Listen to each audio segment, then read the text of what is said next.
El Tribunal Supremo ha tardado 19 días en dar a conocer la sentencia contra el exfiscal general del Estado. 5 de 7 jueces consideran probado que García Ortiz o una persona de su entorno, dicen, filtraron el correo en el que el novio de Ayuso reconocía 2 delitos fiscales. María. A lo largo de más de 230 páginas de sentencia consideran probado que Álvaro García Ortiz o alguien de su entorno y con su consentimiento filtraron el correo con el mensaje del abogado del novio de la pareja de Díaz Ayuso. Además, añaden en esa sentencia que no cabe otra explicación, que no hay ninguna otra alternativa razonable a que el correo saliese de la Fiscalía General del Estado. También hablan del borrado de los correos de García Ortiz, creen que es algo incriminatorio y con respecto a la nota de prensa dicen literalmente que un fiscal general del Estado no puede, para desmentir una noticia que es falsa, incurrir en un delito de revelación de secretos. 19 días después tenemos los argumentos. 5 magistrados condenan a Álvaro García Ortiz por la filtración del correo y también por la nota de prensa. Dicen que García Ortiz o alguien de su entorno con su consentimiento filtraron el correo de la defensa del novio de Ayuso. ¿Y en qué se basan? Creen que hay indicios acreditados que permiten construir lo que llaman un cuadro probatorio sólido, coherente y concluyente. Prescinden de los testimonios de los periodistas que exoneraban a García Ortiz porque, dicen, están condicionados por el derecho a proteger a sus fuentes. Y sí dan valor al de la fiscal de la Comunidad de Madrid, que acusó a García Ortiz de filtrar el correo. Ella dice que se lo preguntó y dice que él le respondió: eso ahora no importa. Para los jueces, esa supuesta respuesta es un reconocimiento, aunque él siempre lo ha negado. No lo he hecho negar. Además, dicen que no hay otra explicación alternativa razonable que no sea la de que lo filtró García Ortiz. Otro de los argumentos que utilizan es el borrado del móvil. García Ortiz tendrá que indemnizar a Alberto González Amador por daños morales. Los magistrados advierten de que el correo filtrado que admitía los delitos fiscales no podrá ser utilizado en el juicio contra él. 2 de los 7 jueces del Supremo rechazan la condena. No queda acreditado, dicen, que García Ortiz sea el autor de la filtración. Las magistradas Susana Polo y Ana Ferrer se desmarcan de la sentencia mayoritaria en 2 asuntos capitales: los testimonios de los periodistas y el borrado del móvil de García Ortiz. Sobre las declaraciones de los informadores, dicen que son contundentes y creíbles y que es inadmisible que se entienda que su relato sea incierto solo por no revelar sus fuentes. También defienden que, además de García Ortiz, decenas de personas tenían la información y pudieron haberla filtrado. Sobre el borrado del móvil y los correos del exfiscal, las juezas discrepantes argumentan que sí tenía cobertura legal para hacerlo y que en el juicio no se pudo determinar la fecha del borrado, y señalan que con el informe de la UCO no se puede concluir que fuera realizado por el propio García Ortiz. Las magistradas consideran que se le ha condenado con indicios no suficientes y que ha podido desvirtuarse su presunción de inocencia. Creen que la sentencia es una mera sospecha que se decanta, dicen, por la opción más artificiosa y perjudicial para García Ortiz. Según ellas, los indicios analizados permitían alcanzar una conclusión alternativa perfectamente razonable, es decir, absolverle. Dejadme sumar a la conversación a Félix Martín. Buenas noches. Hola, buenas noches. ¿Cómo están ustedes? Félix Martín, presidente de la Unión Progresista de Fiscales. No sé cómo definiría la sentencia que hemos conocido hoy. Mire, lo primero de todo, gracias por dejarme participar. Me han hecho ustedes gran parte del trabajo de lo que tenía que decir. Me va a permitir, Pablo, si usted me lo permite, hacer dos apreciaciones iniciales que creo que son muy importantes en este momento, con su permiso. La primera es un mensaje institucional. La Unión Progresista de Fiscales, y esto lo digo por las cosas que se han dicho estas semanas, ¿no? Siempre hemos sido apasionados defensores de las instituciones del Estado y del orden constitucional. Creemos firmemente en el Estado de Derecho, en la separación de poderes y en el papel de los tribunales. En eso, en este orden, creemos que el Tribunal Supremo culmina la jurisdicción en nuestro país, así lo asumimos, así lo respetamos, y sus resoluciones son ejecutivas, obligatorias y forman parte del normal funcionamiento del sistema democrático. Ahora bien, disentir jurídicamente de una sentencia en una democracia no es faltar el respeto a nadie. Al contrario, es ejercer con lealtad el derecho a la crítica jurídica, que es parte esencial de una sociedad libre, plural y madura. Por tanto, que no se vea lo que voy a decir a continuación o lo que vamos diciendo en estos tiempos, en estos últimos tiempos, ni como una falta de respeto al Tribunal Supremo como institución, ni a ninguno de sus magistrados a título personal. El análisis técnico, jurídico y constitucional que nos lleva a disentir profundamente de la sentencia, de la motivación, de la forma, de lo que han acontecido en estas casi 3 semanas, va porque creemos en las instituciones. Y segunda apreciación, y perdone que me haya alargado con la primera, ¿por qué esto importa a las personas? Mire, yo contaba a mis compañeros que he podido reflexionar mucho estas semanas. El otro día, en el gimnasio, me preguntaba una persona que sabe que yo me dedico a esto, pero ¿esto qué pasa? ¿Esto es de los políticos? No. Esto va de todos. Esto va de que tenemos que garantizar a los ciudadanos que el que se sienta ante un juez, que el proceso será limpio, prudente y con todas las garantías. Y sobre todo, y aquí ya entro con la sentencia, porque nadie tiene que demostrar que es inocente. Es el Estado el que tiene que demostrar la culpabilidad sin ninguna duda. Y esto no por probabilidad, sino con una certeza. Por tanto, la justicia no solo tiene que ser justa porque emane del Tribunal Supremo, tiene que parecer justa. Y cuando hay prisas, gestos extraños, decisiones sin explicar o rebaja de los estándares de garantías, porque lo que vemos en esta sentencia, compartiendo todo lo que ustedes han dicho, son una rebaja grave, inexplicable y además que no cumple con las enseñanzas que el propio Supremo nos ha establecido a todos nosotros. Claro que esto afecta a cualquier ciudadano. Lo que más veo, y perdone si me alargo mucho, córteme si me alargo mucho, lo primero que tenemos que decir a la ciudadanía, con sosiego y con responsabilidad, es que se ha vulnerado la presunción de inocencia de un ciudadano que además es fiscal general, porque se ha invertido la carga de la prueba y porque la condena se ha basado en una hipótesis de probabilidad sin más. La carga de la prueba, ¿qué implica? Que la carga de la prueba la tiene que manifestar la acusación, que la culpabilidad debe quedar acreditada con certeza suficiente y que toda duda razonable debe resolverse siempre en favor del acusado. Estas 3 cosas que les he dicho, y si quiere vamos repasando el por qué, no se han cumplido en este caso. Y lo tenemos que decir con respeto, pero con contundencia. ¿Hasta qué punto queda entonces hoy dañada la credibilidad, la confianza en la justicia? Mire, nosotros creemos en las instituciones y creemos... España es una democracia madura, avanzada, que tiene resortes suficientes para resolver los problemas o las disfunciones o los errores o los defectos que puede incurrir cualquier tribunal. Por lo tanto, que esto es grave, que nos preocupa enormemente, sí, pero nosotros manifestamos nuestra confianza y mire, el mejor homenaje que UPF puede rendir a un hombre inocente, y lo digo ahora después de haber leído la sentencia, que va a responder porque le corresponde como ciudadano, por respetar la jurisdicción, la sentencia del Supremo por un delito que no ha cometido, es creer en el sistema de garantías del que nos hemos dotado. Garantías en España y en el modelo europeo al que pertenecemos. Por tanto, nuestro mejor homenaje, y también porque queremos dar un mensaje de tranquilidad a la ciudadanía, de confianza, de sosiego, es apoyar al fiscal general en los medios procesales que adopte para combatir jurídicamente esta sentencia y además asumir una bandera del reformismo. Todo esto implica que es necesario hacer reformas procesales para corregir desequilibrios sistémicos, que esto sí que lo observamos, como se ha evidenciado en este proceso. No es normal que un señor haya tardado, el fiscal general, 19 días en conocer el por qué se le condena. No es normal.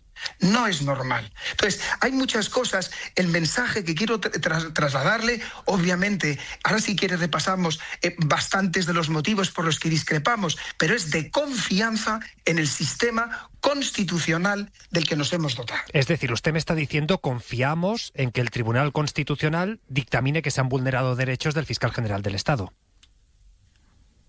Mire, no le pongo una traducción de tal tribunal o tal otro, de los medios procesales existentes. Ya sea Europa, ya sea Europa. Confiamos, porque es evidente, lo más evidente es que los estándares de garantías han cambiado, se han reducido. No podemos admitir unas presunciones contra reo. No podemos permitir, y fíjese que aquí les introduzco a ustedes también como periodistas, que se devalúe probatoriamente los testimonios de profesionales de la información que cumplen una función constitucional porque se acojan al secreto profesional. No puede ser. No puede ser. Entonces, todos esos argumentos nos dan de manera sosegada la convicción de que existen mecanismos para corregir lo que entendemos que es un error manifiesto del Tribunal Supremo. Me decía, hay muchos elementos que nos chirrían de esta sentencia, de este error manifiesto que dice usted. ¿Cuál es el que más le ha sorprendido, el que más le parece inexplicable? Pues mire, son sobre todo la presunción contra reo en todo momento. Creo que lo dice muy bien el voto particular. En todos los momentos donde el tribunal podía optar por opción A, opción B, cogía la opción peor para el acusado. La peor para el acusado. Entonces, claro, esto es... Y además, otro elemento importante, cuando había el propio Tribunal Supremo, la sentencia dictada, analiza que había otras hipótesis alternativas, pero como el tribunal considera que la suya es la más probable, solo por eso la considera aprobada. Perdón, ¿y por qué no examina las alternativas? ¿Por qué no las descarta probatoriamente? Descártemelas probatoriamente y entonces llegaremos a la convicción de que su opción es la correcta.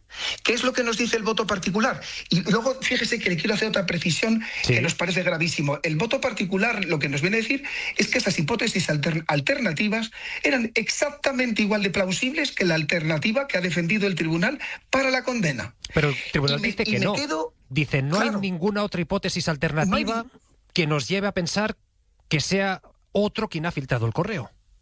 Eso es la sentencia, dice usted. Sí. Sí, pero ¿qué dice el voto particular?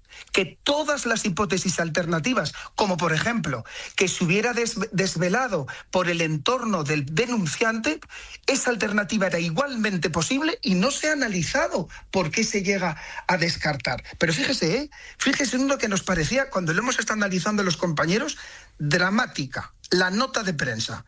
La nota de prensa que ha implicado una mutación del objeto del proceso. Esto es otro debate que tenemos que hablar. ¿De qué se ha defendido exactamente el fiscal general? ¿En qué de la filtración, de la nota de prensa, donde están la protección del derecho de defensa? Pero bueno, dejando esto al margen, resulta que para los magistrados que han dictado la sentencia consideran que la nota en sí es delictiva. ¿Y qué dice el voto particular? Dice la nota particular que era la única que lo tengo. No solo no es delictiva, sino que era obligada. Y le leo este párrafo, dice: lo contrario, el no hacer la nota, habría sido dar por válida la afirmación que atacaba con plano de legalidad de la actuación de la Fiscalía y con ello el prestigio de la institución y permitir la consiguiente quiebra de la confianza de los ciudadanos en el funcionamiento. Con lo cual, fíjese, para la ciudadanía, nos encontramos que lo que para unos es un delito, para otros es una obligación del fiscal general. Claro. ¿Ustedes creen que con esto se puede condenar? Pues esta es la gran pregunta que hoy intentamos resolver, intentamos buscar las claves. Lo hemos hecho ahora con Félix Martín, presidente de la Unión Progresista de Fiscales. Gracias por estar en Hora 25. Gracias a ustedes. A priori no. Pedro, se está hablando mucho de esa nota de prensa. Durante el juicio se llegó a decir, había quien interpretaba que ya no formaba parte del proceso.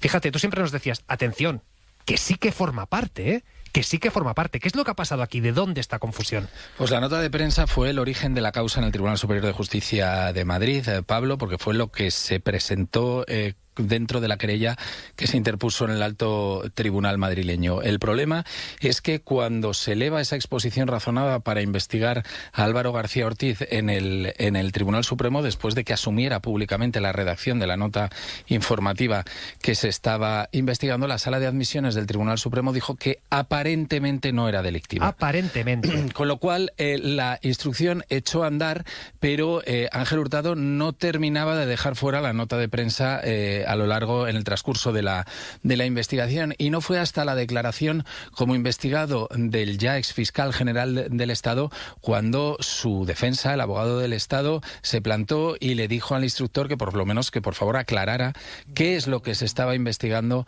en este sumario. Y Ángel Hurtado le respondió que se estaba investigando 3 momentos. La filtración de la denuncia de la Fiscalía contra Alberto González Amador, el novio de Ayuso, que publicó el diario.es. 2, la filtración del correo electrónico cuyo contenido adelantó la cadena SER con la confesión de los delitos fiscales por parte del comisionista. Y 3, la nota de prensa posterior que se emitió públicamente para desmentir el bulo que fabricó Miguel Ángel Rodríguez para proteger a Alberto González Amador. Y eso luego se llevó al auto de apertura de juicio oral de una manera muy, desde luego, era de todo menos de una forma clara, Pablo. Porque pero esto no es raro. Si a mí me juzgan, no debería decirme el juez. En el voto particular lo que dice es que la nota no solamente era una opción legal, sino que era la única opción legal. Era la única opción legal y era una obligación. ¿Qué ha pasado en el juicio? Y ahora hilamos con lo de Esther. Lo que ha pasado en el juicio es que, claro, las partes dicen, y lo decía el abogado del Estado y lo decía la Fiscalía, decía, no sabemos si nos tenemos que defender o no nos tenemos que defender de la nota de prensa, pero por si acaso, es decir, ellos siempre planteaban, y las acusaciones pusieron el foco en la nota de prensa, porque era lo más fácil de demostrar, pero que era un absurdo, porque no había que demostrarlo. Él había reconocido públicamente que había hecho la nota de prensa para desmentir ese bulo. Una nota de prensa que defendió el fiscal general, que defendieron los fiscales que declararon a propuesta del fiscal general e incluso algunos propuestos por las acusaciones, que era una obligación legal porque le corresponde al Ministerio Público emitir información veraz sobre los asuntos de relevancia pública, como era y como ocurría en este caso que afectaba a la pareja de la presidenta de la Comunidad de Madrid. Ministerio Fiscal. Artículo 4.5. La nota de prensa ha cumplido una función fundamental en todo el proceso para los que tenían decidido condenar, ¿no? Porque vamos a ver, el proceso se inicia efectivamente en un juzgado de instrucción y es sobre la nota. No se habla del correo electrónico. El Tribunal Superior de Justicia de Madrid ratifica esa versión y realiza una exposición razonada al Supremo, porque estaba aforado el fiscal general ante ese órgano, que es sobre la nota también. Por lo tanto, hasta ese momento la instrucción es sobre la nota. ¿Qué función cumple la nota? Enfocar el procedimiento en García Ortiz, porque realmente, si la investigación hubiese sido sobre el correo, había decenas, si no centenares, de potenciales culpables. Pero al enfocar sobre la nota solo hay uno, que es García Ortiz, que ya cuando el tema estaba en el TSJ de Madrid, dice que la nota, que él asume la responsabilidad. Entonces el Supremo, y antes en las declaraciones del portavoz de la UPF, lo mencionó cuando dijo que había cambiado el objeto del proceso, el Supremo dice, no, aparentemente no es delito. Hombre, han metido el aparentemente, pero no es delito. Lo que sí que puede ser delito, y más allá de esa palabra, todo el auto en el que se admite está enfocado al correo electrónico, lo que sí que puede ser delito es el correo electrónico.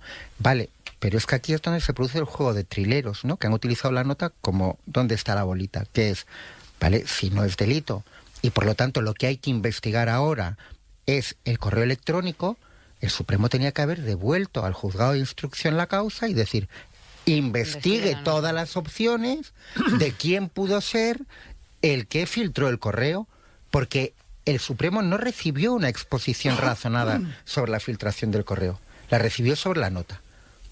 Y eso es algo alucinante, porque luego vuelven a, efectivamente, Hurtado en varios autos mantiene la nota ahí, habla de una unidad de acto que se retoma en la sentencia, pero el gran trile, el gran engaño se produce en ese momento. Tú admites como Supremo que se impute y que se investigue la filtración de un correo, pero realmente a ti te da una exposición razonada sobre una nota, pero esa nota ha sido absolutamente fundamental porque ha centrado el tiro desde el minuto 1 en García Ortiz. Y no podían centrarlo de ninguna otra forma, porque con el correo electrónico no había forma de centrarlo en García Ortiz. Fernando. Claro, el razonamiento de los 5 magistrados, la nota les sirve para reforzar esa línea de puntos de las que hablábamos antes. Es decir, si el día antes por la noche el fiscal general del Estado se interesa por el asunto y pide todos los datos, incluso sacando del fútbol a uno de los fiscales, hablando con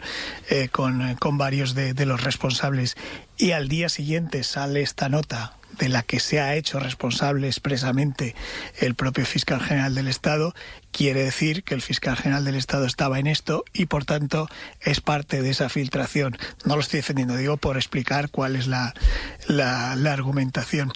Y esto, efectivamente, tiene un elemento importante que explicaba antes el portavoz de la UPF, que es que si tú en el juicio presentas algo que no se puede rebatir ya porque la instrucción ha terminado, hay una indefensión manifiesta de la persona que está sentada en el banquillo. Y esto puede ser una de las causas importantes para el recurso al Tribunal Constitucional. Hay que recordar que, en teoría, aunque esas líneas se mueven a veces, el Tribunal Constitucional no puede entrar en la apreciación de las pruebas ni en algunas de las cosas que a nosotros nos puede parecer mal, sino que tiene que ir exclusivamente al amparo de vulneración de derechos fundamentales. Y este es uno de los que, en mi opinión, bueno, además de, y esto siento decirlo, pero es así, además de la mayoría progresista que hay en el Tribunal Constitucional, que es claro que esta sentencia va a ser anulada, entre otras cosas. ¿Sabes quién no lo pero yo quiero... Pero no es, a mí me parece que no es ningún consuelo. Quiero decir, está bien y seguramente... No solo pediría explicar. No, al fiscal general del Estado se alegrará mucho de que el Tribunal Constitucional dé por vulnerados sus derechos fundamentales, pero por el camino se ha destruido la carrera de un fiscal general del Estado. Es una reflexión que hago en voz alta, porque efectivamente el portavoz de la UPF nos decía, quiero lanzar un mensaje de respeto institucional y sobre todo decir que la gente tiene que confiar en los procedimientos judiciales limpios, prudentes y con garantías. Hombre, después de esto yo creo que los ciudadanos tienen un motivo menos para creer en los procesos limpios, prudentes y con garantías. ¿Qué se ha roto hoy, Esther? Yo creo que se ha roto la confianza en el Estado de Derecho. Porque si un Tribunal Supremo es capaz de dictar una sentencia como la que ha dictado contra el fiscal general del Estado sin pruebas suficientes para condenarle por la vulneración de datos reservados, cualquier ciudadano se puede encontrar con una situación de indefensión tremenda ante cualquier tribunal. Pero yo creo que le estamos buscando 3 pies al gato, ¿no? Y cuando tú llevas un asunto al Tribunal Constitucional por la presunta vulneración de derechos fundamentales, aquí, yo vuelvo a mi reflexión inicial. Hay un derecho fundamental a la presunción de inocencia, es decir, todos somos inocentes. Entonces, quiero decir, no hay que buscarle 3 pies al gato. O sea, uno de los argumentos fundamentales y sobre los que tendrá que pronunciarse el fiscal general, el Tribunal Constitucional, es si con esos indicios es suficiente para condenar a una persona por un delito porque es verdad que la propia sentencia reconoce que él, por sí mismo o a través de un tercero, porque no tiene prueba ninguna que pueda vincular más que indicios, coincidencias temporales, borrado de teléfono y, como ha dicho el fiscal de la UPF, porque coges de todas las posibilidades la que más perjudica al reo, ¿no? Pedro es un optimista. Después de la sentencia de hoy dice que no hay que buscarle 3 pies al gato, no hay que buscarle 9 o 15. Me refiero de cara al derecho al recurso de amparo, ¿no? Yo comparto con Fernando que obviamente el tema de la nota la nota del trilerismo es uno de los elementos que seguro que utiliza García Ortiz ante el Constitucional. Para mí hay otro que es todavía más claro, que es el registro y el clonado de los móviles, ¿no? Que unos señores magistrados... Eso también se justifica en la sentencia. No, por eso voy a eso, que argumenten además, como dijo la UCO, que no podían clonar solo los días previos a la filtración y que por eso tuvieron que clonar 8 meses del móvil del fiscal general. De todo un fiscal general. Con todo el contenido que hay en el móvil de un fiscal general. Un señor que pase por la calle. O sea, que la UCO no puede clonar solo unas semanas y tiene que clonar siempre 8 meses. O sea, a partir de ahora, sea lo que sea, siempre van a clonar 8 meses. Oiga, es que es un insulto a la inteligencia de la gente. Pues lo ha avalado. Ha avalado eso. Bueno. Y a mí me parece realmente, desde el punto de vista de vulneración de derecho, brutal. Y ese es el pie 15. 15 del gato. Como hay tantas cosas que yo creo que el oyente puede estar pensando, pero es que no estoy entendiendo qué está pasando. No, hay ni el oyente ni nadie.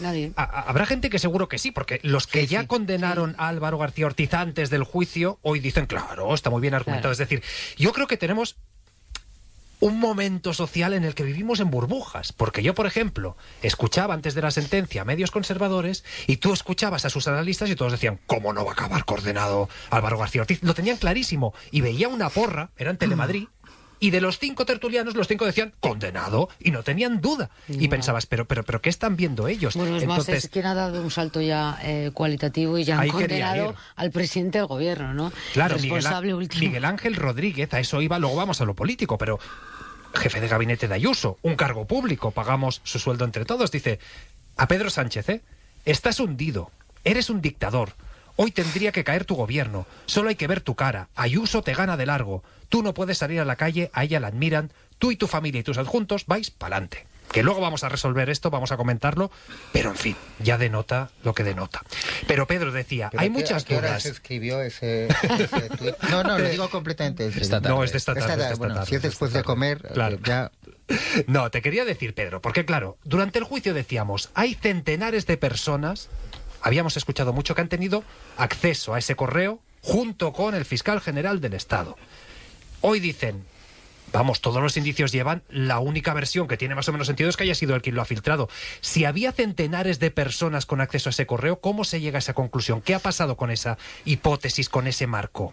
Lo que ha pasado es que el Supremo no se lo cree. Lo no reduce se cree todo a un número muy reducido de personas, y todos de una manera o de otra, exceptuando el entorno de Alberto González Amador, naturalmente, pues tenían relación de dependencia respecto del fiscal general. Es más, la sentencia dice que, de ser cierto que centenares de personas habían tenido acceso a esa información reservada, estaríamos ante un funcionamiento anómalo de la Fiscalía, y reprochan a las defensas que no llamaran a ningún testigo que corroborara ese argumento. Por no creerse, Pablo, no se cree ni siquiera que al correo genérico de la Fiscalía de Delitos Económicos, al que se envió la confesión, el abogado de Alberto González Amador, recordemos, lo envió a un mail genérico, tuvieran acceso una pluralidad de fiscales, porque el primer fiscal que investigó al novio de Ayuso por fraude fiscal, Julián Salto, declaró que él no podía acceder a esa cuenta. Y es verdad que lo hemos comentado aquí en la mesa, que hay muchas líneas de investigación que no se han investigado, y ahí es un poco también el pez que se muerde la cola, porque igual que el juez Ángel Hurtado o en el Tribunal Superior de Justicia de Madrid no se han abierto esas líneas de investigación, tampoco la defensa del fiscal lo ha propuesto como prueba de descargo. Es decir, el correo electrónico se envía también a un abogado del Estado completamente ajeno a la causa, amigo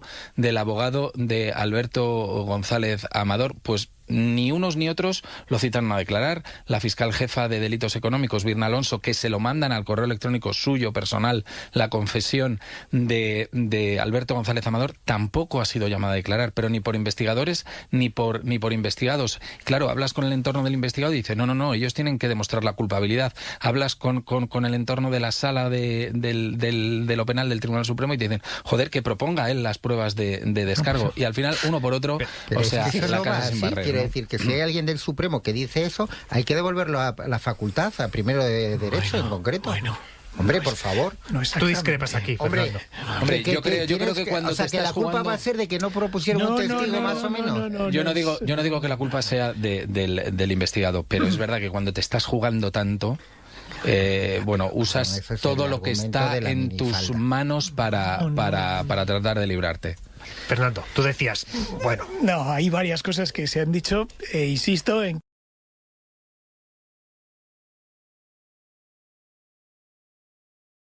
Y no hoy presumen de ello. Exacto. Hoy presumen de ese bulo, de haberlo difundido y decir, está condenado gracias a esta portada. Pero bueno, queda blanco sobre negro escrito en una sentencia del Supremo que esta información era falsa y que se difundió una información falsa, por lo menos para que cuando pontifiquen sobre que todo esto ha sido gracias a una información de ellos, que sepan que ha sido una información falsa.